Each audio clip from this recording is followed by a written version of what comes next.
Chapter हमने बिल्कुल finish कर लिया है, लास्ट टॉपिक है और छोटा सा टॉपिक है। इसके ऊपर न्यूमेरिकल्स है और एक्चुअल में हमें पता भी होना चाहिए कि वेट एक्चुअल में होता क्या है। मास और वेट दोनों डिफरेंट है। यहाँ पर मैं वेट को एक्सप्लेन करूंगा, मास क्या होता है मास को भी एक्सप्लेन कर लेंगे, लेकिन पहले वेट समझते हैं कि वेट क्या होता है। वेट एक ऐसी क्वांटिटी है विच कैन बी चेंज। अगर आप इसे चेंज करना चाहो तो ये चेंज हो सकता है, ठीक है। तो उसी पे हमें डिस्कस करना है कि वेट कब चेंज होता है और कब चेंज नहीं होता। तो weight of a person in a lift, हमने एक लिफ्ट ली है और उस लिफ्ट में एक पर्सन का वेट कैसे चेंज होता है उस पे हमें डिस्कस करना है। तो सबसे पहले फर्स्ट ऑफ ऑल कि वेट एक्चुअल में होता क्या है, सबसे पहले हमें ये पता होना चाहिए। तो वेट एक्चुअल में फोर्स है। वेट जो है फोर्स है। कैसा फोर्स है? ये ऐसा फोर्स है, आप ऐसे सोचिए जैसे आप अपने हाथ पर या अपनी बॉडी के ऊपर कुछ मास रखिए। मान लीजिए आपने एक बोरा रख लिया अपने सर पर, ठीक। अब वो बोरा आपके सर को नीचे की तरफ दबाएगा, या आपने अपने हाथ पे ये मास रख लिया। अब ये जो मास है ये आपके हाथ को नीचे की तरफ दबा रहा है। तो जितने भी फोर्स से ये आपके हाथ को नीचे की तरफ पुश कर रहा है उसको हम वेट कहेंगे। ये फीलिंग होती है वेट की, ये होता है वेट। तो वेट क्या है? फोर्स होता है और कुछ नहीं होता। कौन लगाता है? मास लगाता है। मास को अपने ऊपर रखिए। कब कम होगा कब ज्यादा होगा? तो जब ये कम हो ज्यादा होगा जब मास को आप इंक्रीज कर दोगे। अपने ऊपर 1 kg रखिए, 2 kg, 3 kg, 4 kg, 50 kg रख करके देखिए तो आपको एक अजीब सी एकदम से फीलिंग आएगी। तो वो वेट आपको दबाने की कोशिश करेगा, ठीक है। आ गई बात समझ में? तो ये होता है वेट। एक्चुअल में कौन लगाती है? ग्रेविटेशनल फोर्स लगाता है। वेट जो लगता है ग्रेविटेशनल फोर्स की वजह से लगता है। ये जो मास मैंने अपने हाथ पे रखा था इसको कौन नीचे की तरफ खींच रहा है? तो आंसर है ग्रेविटेशनल फोर्स खींच रहा है। अगर ग्रेविटेशनल फोर्स इससे ना खींचे तो ये मेरे हाथ पे फोर्स क्यों लगाए? ये तो ऊपर चला जाएगा। तो वेट जो होता है एक्चुअल में ग्रेविटेशनल फोर्स यानी कि ग्रेविटी की वजह से लगता है। तो हमारे ऊपर भी तो ग्रेविटी लग रही होगी, हमारे ऊपर भी वेट लग रहा है, लेकिन हम उस वेट को फील नहीं करते कभी भी। फील इसलिए नहीं करते क्योंकि हम जिस दिन से पैदा हुए हैं और अब तक उसी वेट को फील करते आ रहे हैं, उसी वेट को फील करते आ रहे हैं। तो इसलिए हमें पता ही नहीं चलता कि हमारी बॉडी पे वेट लग भी रहा है या नहीं लग रहा है। अगर इसकी फीलिंग लेनी है तो अपनी बॉडी पे कुछ मास रखना पड़ेगा और तब पता चलेगा अब हमारी बॉडी पर वेट वर्क कर रहा है। हालांकि अभी भी है लेकिन उसे हम सह सकते हैं, उसे हम पता नहीं चलता हमें कि हमारे पे वेट लग रहा है या नहीं लग रहा है। अब ये वेट जो है हमारा कम ज्यादा हो सकता है, उसकी फीलिंग देखिए कैसी होगी, कैसे पता चलेगा वेट कम ज्यादा होगा। तो सबसे पहले यहाँ पर फर्स्ट केस ले रहे हैं हम। फर्स्ट केस हमारा ये है कि जब लिफ्ट आपकी रेस्ट में है, एट रेस्ट, चल ही नहीं रही है। तो लो जी, ये हमारी लिफ्ट है और इस लिफ्ट में आप खड़े हो, ठीक है, ये खड़े हैं। अब यहाँ पर जो पर्सन होगा उस पर्सन का वेट वर्टिकली डाउनवर्ड होगा, नीचे की तरफ। वेट जो होगा इसका नीचे की तरफ होगा, mg, ठीक है। और ऊपर की तरफ रिएक्शन का फोर्स होगा क्योंकि आपकी लिफ्ट चल नहीं रही है तो इसलिए इसमें नेट एक्सीलरेशन कितना माना जाएगा? 0, कोई एक्सीलरेशन नहीं है। जब लिफ्ट नहीं मूव कर रही है तब उस कंडीशन में आपका रिएक्शन फोर्स ही आपके वेट के इक्वल माना जाएगा। Action equal to reaction. तो इस कंडीशन में आप रिएक्शन फोर्स को कैलकुलेट कर लीजिए, वही क्या कहलाएगा? आपका वेट। तो रिएक्शन फोर्स को कैलकुलेट करने का मतलब क्या है कि आपने वेट को कैलकुलेट कर लिया है। तो जहां पर अब आर लिखा है ना, ये आर लिफ्ट के केसेस में हम इसको वेट पढ़ा करेंगे, वेट समझेंगे कि ये वेट है लिफ्ट केसेस में। तो लो जी, नेट फोर्स कितना लगेगा according to Newton's law? According to Newton second law बताना। नेट फोर्स बताओ, नेट फोर्स किसके इक्वल होता है? Net force is equal to mass multiply by acceleration. यही तो होता है, mass multiply by acceleration. Here net force कितना है, आर एंड डब्ल्यू। तो यहां पर लिखेंगे आप R minus W is equal to mass और मल्टीप्लाई बाय एक्सीलरेशन की वैल्यू कितनी है, 0। ये तो ओवरऑल 0 हो चुका है। तो यहां से आप देख रहे हैं आर इज इक्वल टू किसके आया है, डब्ल्यू के। डब्ल्यू क्या है, वेट। आर क्या है, अपेरेंट वेट। इसको हम अपेरेंट, इसको इधर लेकर के चले जाइए। और डब्ल्यू की वैल्यू कितनी है, mg। तो mg लिख सकते हैं आप इसे। तो जब लिफ्ट नहीं चलती उस कंडीशन में जो पर्सन का वेट होता है वो उसके एक्चुअल वेट के इक्वल होता है। इसको हम अपेरेंट वेट कहते हैं। क्या R minus W, opposite forces नहीं है तो ये आर माइनस डब्ल्यू तो लिखेंगे हम। नेट फोर्स, कितना फोर्स है इस बॉडी पर, दो ही तो फोर्सेस है, एक ये रहा एक ये रहा, तो दोनों को ऐड करेंगे ना। और एक्चुअल में सब्ट्रैक्ट हो गए क्योंकि अपोजिट डायरेक्शन है इनकी, तो इनको मैंने घटा करके लिखा है, ठीक है। तो इस कंडीशन में आपका अपेरेंट वेट एक्चुअल वेट के इक्वल होगा। तो यहां पर लिखेंगे R4 क्या है, अपेरेंट वेट।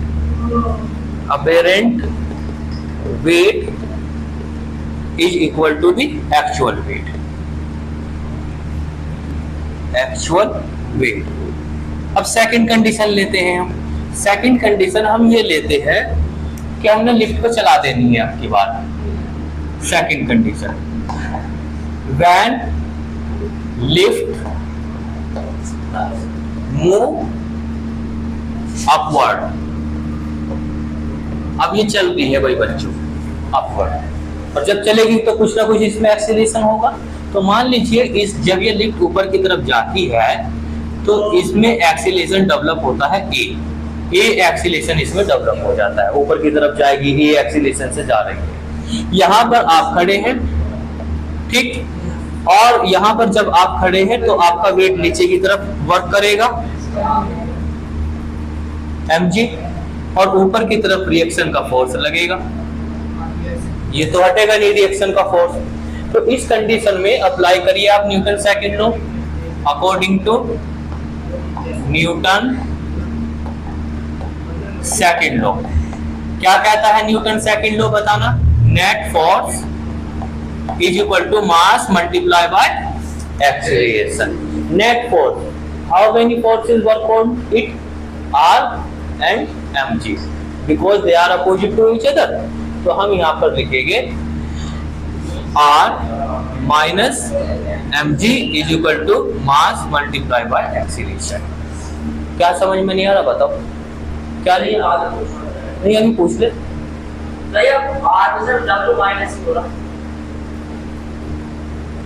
वेक्टर सम पढ़ के आए ना पीछे, फोर्स एक वेक्टर क्वांटिटी है, तो जब हम इन दोनों को सम करेंगे तो इनमें डायरेक्शन देखी जाएगी या नहीं देखी जाएगी। तो ये R माइनस डब्ल्यू ही तो होगा, R ऊपर है डब्ल्यू नीचे है, तो इन दोनों को ऐड करेंगे ना। ऐड जब करेंगे तो डायरेक्शन भी देखेंगे, तो अपोजिट डायरेक्शन होने की वजह से माइनस का लेके डब्ल्यू कैंसिल हो जाएगा, तभी तो बैलेंस है, तभी तो रेस्ट में है। अगर कैंसिल ना होते तो ऊपर नीचे चलती लिफ्ट। नेट फोर्स कितना है इस पे, 0, कोई फोर्स ही नहीं लग रहा है, तभी तो नेट फोर्स इक्वल टू 0 लिखा है मैंने यहाँ पे। तो इस बॉडी पे कोई फोर्स ही नहीं है, दोनों आपस में मिलकर के 0 रिजल्ट दे रहे हैं। इधर नहीं आई बात,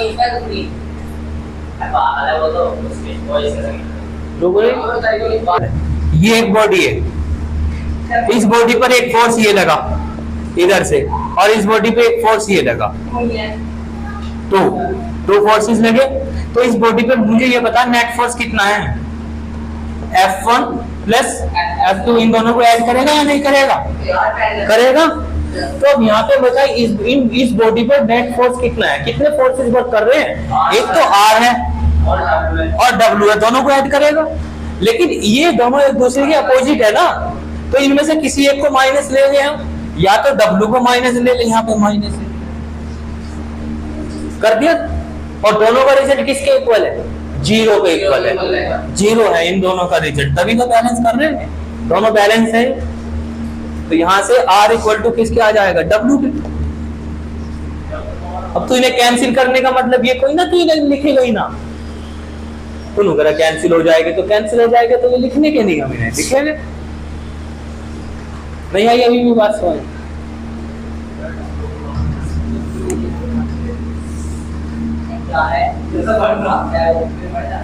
अब इधर देख, शांत हो जाए, इधर देख, इधर देखो R, यहां से R की वैल्यू निकालिए। R को हम क्या कह रहे हैं, अपेरेंट वेट, अपेरेंट वेट। अब देखिए R, यहां से पता चलेगा एक्चुअल में अपेरेंट वेट है क्या। इधर ले जाइए, इधर मास मल्टीप्लाई एक्सीलरेशन, इधर आ जाएगा, ये प्लस का हो जाएगा इनटू जी। इसमें से कॉमन कर लीजिए कुछ, A प्लस जी। तो इस कंडीशन में आप देखिए, यहां से देखिए एक्चुअल वेट कितना है, mg, एक्चुअल वेट mg होता है। अब mg में एक्स्ट्रा कुछ हो गया, तो जब लिफ्ट ऊपर जाएगी तो उसको कैसा फील होगा, उसे ज्यादा फील होगा कि मेरी बॉडी पे ज्यादा वेट वर्क कर रहा है।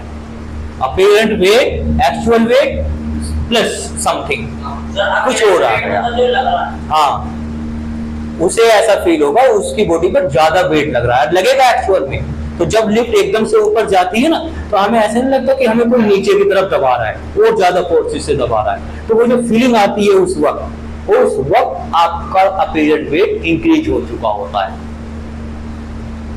ठीक है, अगर सडनली बहुत तेजी से जाओगे आप, जितनी भी स्पीड से जाओगे, आपकी बॉडी पे उतना ही वेट वर्क करेगा। देख लीजिए इसे, तो A की वैल्यू अगर आप बढ़ा दोगे, यानी कि इसकी स्पीड बढ़ा दोगे, जैसे ही इसकी स्पीड बढ़ जाएगी तो आपकी बॉडी पर वेट ज्यादा वर्क करेगा। मान लीजिए आपका वेट 50 केजी है, 50 केजी, सपोज दैट 50 केजी आपका वेट है, तो यहाँ कितनी वैल्यू रखेगी इसकी, 50। और जी तो हमारा फिक्स होता है, जी का हमारी वैल्यू होती है 10, मान लीजिए 10 है हमारी। और हमने अपने लिफ्ट को या अपने रॉकेट को या अपने एयरप्लेन को इतनी वेलोसिटी से चला रखा है कि उसमें एक्सीलरेशन डेवलप कराया हमने 100, मान लीजिए 100। तो अब इसकी कैलकुलेशन करिए जरा, कितना आएगा ये, कितना आएगा भाई, 110 गुना 50 है, देख रहे हो आप इसे, इतना वेट लगेगा आपके, 5500, 5500 न्यूटन। और 5500 न्यूटन वेट लगना बहुत बड़ी बात है। तो जब आपका व्हीकल, जब आपका एयरप्लेन या रॉकेट, जिस रॉकेट में आप बैठे हैं, अगर वो 100 की स्पीड से चल रहा है या 100 उसमें एक्सीलरेशन है, तो आपकी बॉडी पर 5500 न्यूटन लगेगा। अब 5500 न्यूटन का मतलब क्या है, 5500 न्यूटन का मतलब एक जीरो हटा दो, 550 किलो वेट, 550 केजी मास आपकी बॉडी पे रखा है। क्या आप उसको वो कर लोगे, बर्दाश्त? बताओ, अगर आपकी बॉडी पर 550 किलोग्राम आपकी बॉडी पे रख दिया जाएगा, बर्दाश्त कर लोगे? मिल जाओगे, ऐसे पिचक जाओगे, ऐसा फील होगा। और ऐसा होता है। अब जो एयरफोर्स में होते हैं, एयरफोर्स में जब होते हैं वो तो चलाते हैं अपना व्हीकल, बहुत स्पीड से चलाते हैं वो तो फिर वो कैसे बर्दाश्त कर लेते हैं, वे कैसे बर्दाश्त कर लेते हैं? उस वक्त तुम्हारा हाथ ना, ये 1 किलो का हाथ भी 60 किलो के बराबर होता है। मतलब आपको बटन दबाना है एयरफोर्स में, जब आप ड्राइविंग कर रहे हो, आपको बटन दबाना है इधर का, तो इधर से उठा के इधर रखना है हाथ, तो ये 60 किलो का हाथ है, ऐसे भी नहीं उठता है, यूं भी नहीं उठता, लेकिन फिर भी वो उठा लेते हैं। उनको ट्रेनिंग दी जाती है। पहले एक्सीलरेशन उनका 10 रखते हैं, फिर 20 रखते हैं, 30 रखते हैं, 40 रखते हैं, उन्हें आदत डालते हैं ताकि कि ये इस एक्सीलरेशन को सेंस करते चले जाए, उसे बर्दाश्त कर ले। तो वेट बढ़ जाता है जब लिफ्ट बहुत तेजी के साथ ऊपर जाती है। अब ये जो वॉल होते हैं, इनमें तो स्लो स्पीड से चलता है, ज्यादा स्पीड कहाँ रहती है, तो हम इतना वेट फील नहीं करते। उसमें बैठे कभी इंडोर में, वो जो घूम जाए उसमें फील करके देखना, इसे जैसे ही ऊपर को जाते हैं कैसी फीलिंग सी आती है एकदम से। और फिर नीचे को आते हैं तब भी अलग से फीलिंग आती है। तो नीचे वाला केस भी पढ़ते हैं अब हम। अभी तो लिफ्ट हमारी ऊपर गई थी, अब लिफ्ट को नीचे ले आओ। जब लिफ्ट को नीचे लाएंगे तब देखते हैं वेट हमारा बढ़ेगा या घटेगा? देखो आ जाओ।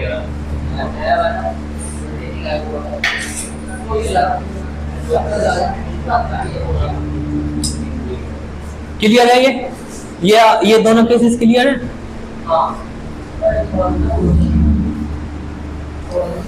आ जाओ थर्ड केसेस में यहाँ करता हूँ।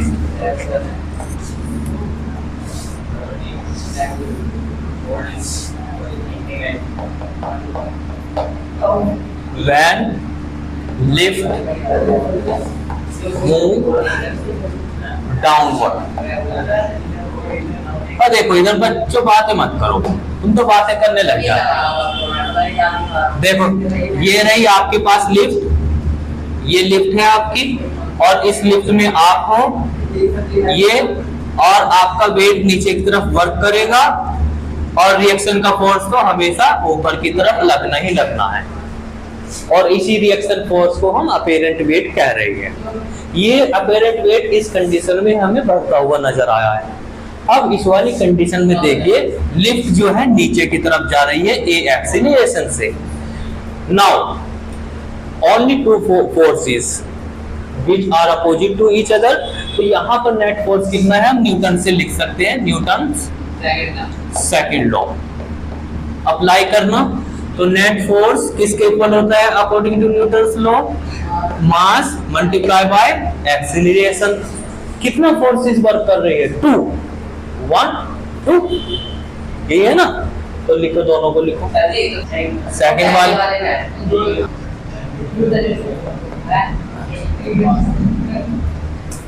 चलो आ जाओ, net force is equal to mass multiply by acceleration. अब बच्चों यहाँ पर ना आप एक्सीलरेशन की वैल्यू नेगेटिव सिलेक्ट करेंगे। क्यों करेंगे? क्योंकि नीचे की तरफ आ रही है लिफ्ट, नीचे की तरफ, ऊपर की तरफ जाती तो प्लस एक्सीलरेशन ले लेते, नीचे की तरफ आ रही तो नेगेटिव। ऊपर की तरफ माइनस लेना चाहिए क्योंकि ग्रेविटी के अपोजिट डायरेक्शन में। नहीं, हम उसको रेफरेंस नहीं मान रहे, हम उसे रेफर नहीं कर रहे। अब यहाँ पे इक्वेशन ऑफ मोशन कोई ना पढ़ रहे हैं, यहाँ पे आपको एक्सीलरेशन नेगेटिव लेना है। जब नीचे की तरफ लिफ्ट आएगी और ऊपर की तरफ जाएगी तो पॉजिटिव ले लेंगे, ठीक है? अगर आप ऐसा नहीं करते, अगर आप इसमें कंफ्यूज होते हो, माइनस लेना पसंद नहीं करते, तो ठीक है मत लो, ठीक है मत लो। लेकिन ऐसे ये जरूर सोच लेना, ये जरूर सोच लेना आप कि फोर्स कौन सा ज्यादा होगा, ये वाला या ये वाला।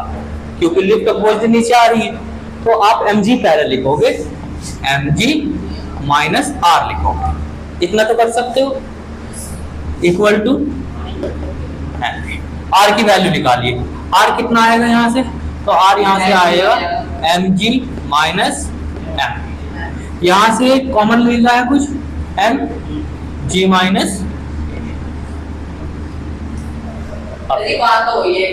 नहीं नहीं, इसमें बात कहाँ, इसमें प्लस है, इसमें ऐड हो रहा है। नहीं,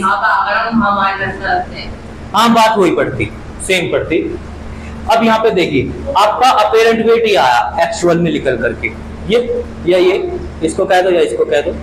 इसमें देखो एक्चुअल वेट ये है mg, mg में से कुछ निकल रहा है, मतलब इसका मतलब क्या है कि आपका जो आप जो वेट फील करोगे कम फील करोगे। आप ऐसा फील करोगे कि हमारे में वेट कम हो गया।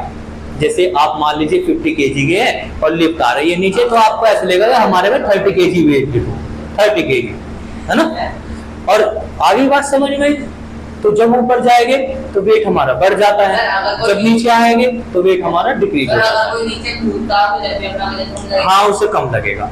और इसमें एक बात ध्यान करने लायक है, मान लीजिए जब आप ऊपर से कूद रहे हैं या आपकी लिफ्ट ऊपर से आ रही है और आपके लिफ्ट का एक्सीलरेशन एग्जैक्ट g के इक्वल हो गया, यानी कि लिफ्ट 10 मीटर पर सेकंड स्क्वायर की वेलोसिटी से नीचे उतर रही है, तो फिर क्या होगा भाई? If a is equal to g, तो फिर यहाँ पे देखो दोनों सेम सेम हो गए, और सेम सेम हो गए तो 0, ये 0 होगा, तो r किसके इक्वल आया? r इक्वल टू 0 आ जाएगा। तो अपेरेंट वेट, जो आपको वेट फील होगा वो कितना होगा? 0।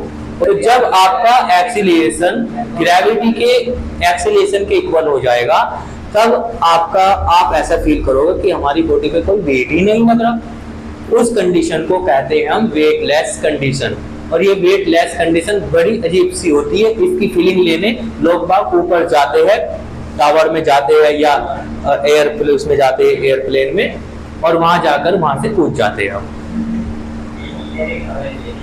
कूद गए, धीरे धीरे नीचे आते हैं। जब उनकी एक्सीलरेशन की वैल्यू जी के इक्वल हो जाती है, तब उन्हें वो फीलिंग आती है और उस फीलिंग का वो आनंद लेते हैं। वो जानना चाहते हैं कि वेटलेस कंडीशन कैसी होती है।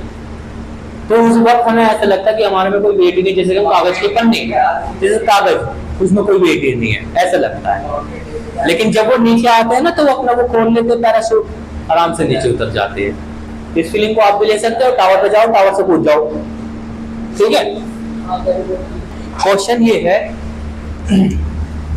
क्वेश्चन हमारा ये है कि हमारे पास एक लिफ्ट है, ये लिफ्ट है, और ये लिफ्ट चलती है किसी एक रस्सी से चलती है, वायर होता है ना इसमें वायर, उस वायर से ये ऊपर की तरफ चलती है।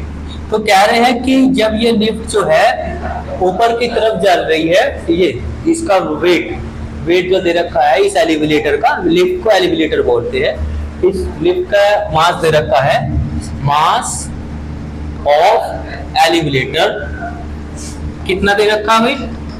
ये दे रखा है आपका 4000 kg, ठीक है। जब इसको हमने रस्से से ऊपर की तरफ खींचा, तो इसमें ना एक टेंशन पैदा हो जाती है, T। कितनी टेंशन आई है? 400 न्यूटन। Tension means force. अभी आप कुछ और समझो, टेंशन फोर्स होती है, और ये टेंशन वर्ड वहां यूज करते हैं रस्सी के लिए। जब रस्सी में तनाव आ जाता है, तो जो फोर्स होता है ना, उसको टेंशन बोलते हैं। कितना टेंशन है इसमें? और इसका मास कितना है? एलिवेटर का मास कितना है? तार से कितना मास लटक रहा है? इस वायर से कितना मास लटक रहा है? 400। ये है 4000 किलोग्राम। तो वेट कितना लगेगा नीचे? रस्सी पे कितना वेट वर्क कर रहा है एक्चुअल में? तो वेट होता है हमारा मास मल्टीप्लाई बाय एक्सीलरेशन, ग्रेविटी का एक्सीलरेशन। तो यानी कि इसमें जी की मल्टीप्लाई हो जाएगी, तो ये क्या बन जाएगा? वेट बन जाएगा ना। Weight of elevator is equal to 4000 multiply by G. और जी की वैल्यू कितनी होती है? जी की वैल्यू आपको पता है 10 होती है। तो ये डायरेक्ट हो जाएगा 410 और बजा देंगे इतना न्यूटन। लिफ्ट किधर को चलाई है इन्होंने? ऊपर की तरफ।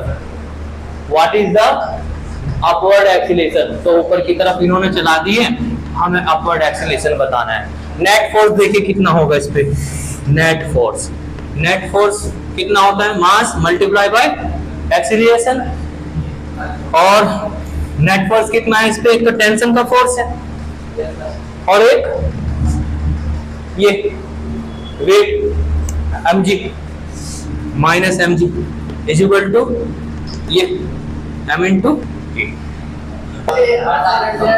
400 माइनस mg की वैल्यू ये total 40,000 is equal to mass into acceleration 4000 multi ये हमें फाइंड करना है। कितना बचेगा इधर? ये ना, ये 4800 नहीं है बच्चों, ये वैल्यू जो है आपके फोर्स की, ये 48,000 है। तो प्लस में आ जाएगा, ये 48,000 है, 100 नहीं थी, ठीक है। अब सोल्व कर लेंगे। हाँ यहाँ पे भी कर दो।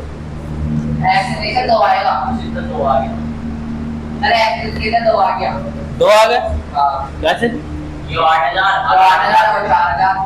हाँ ये 8,000 बचे, और इधर ये तो एक्सीलरेशन कितना आ गया भाई?